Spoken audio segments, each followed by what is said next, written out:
Alexela koos oma partneritega on kutsunud kokku suure hulga inimesi, et rääkida sellest, kuidas peaks vähenema CO2 jälg, mis tekib kütuste kasutamisel. Mulle meeldib väga selle konverentsi pealkiri hüvasti õhusaaste, sest ambitsioonid peavad olema alati suuremad.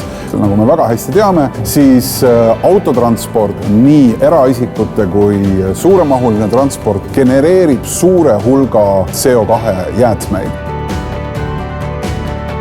Meie oma konverentsiga tahame anda väga selge sõnumi selleks, et me ei pea ootama tuleviku paremaid tehnoloogiaid. On see siis elekter või on see vesinik veel kaugemas tulevikus. Meil on täna käepärast võtta gaasilised kütused. Meil on olemas oma enda kodumaine biometaan, mida me CNG tanklates müüme. Me oleme avanud täna esimese LNG tankla Jüris. Ja täna selle konverentsi raames on toimumas rohesõidukite EXPO. Kokku ligi 50 rohesõidukit. Sellist massiivset rohesõidukite ekspot ei ole mitte kunagi Eestis varem korraldatud.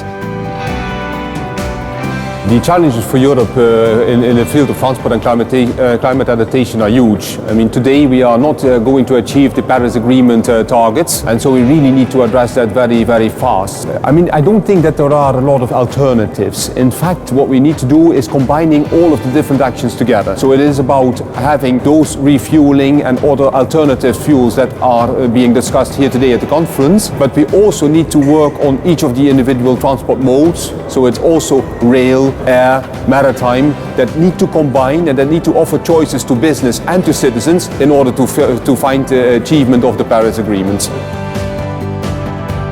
There is still a huge barrier in our customers' minds, and we need to convince them step by step. We need to educate them.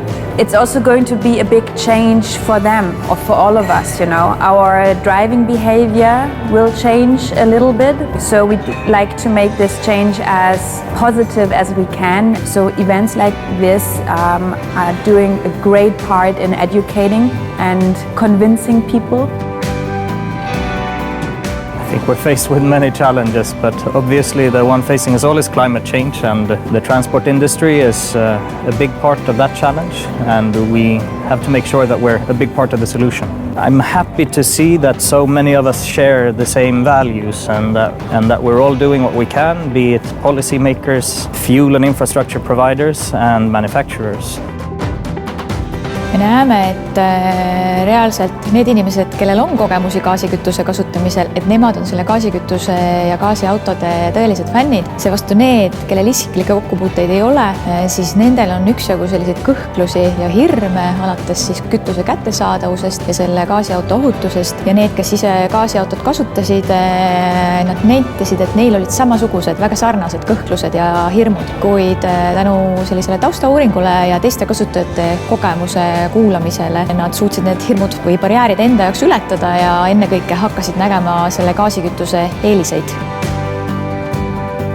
Ja suur aitäh kõigile, kes täna siin osalesid, kes jälgisid neid arutelusid ja küsimuste kaudu oma teadmistele lisa otsisid, siis kindlasti nendes juttudes jäi kõrva miski, mille teadmine, mille parem mõistmine võiks anda selgema arusaamise, millise tuleviku poole me teel oleme.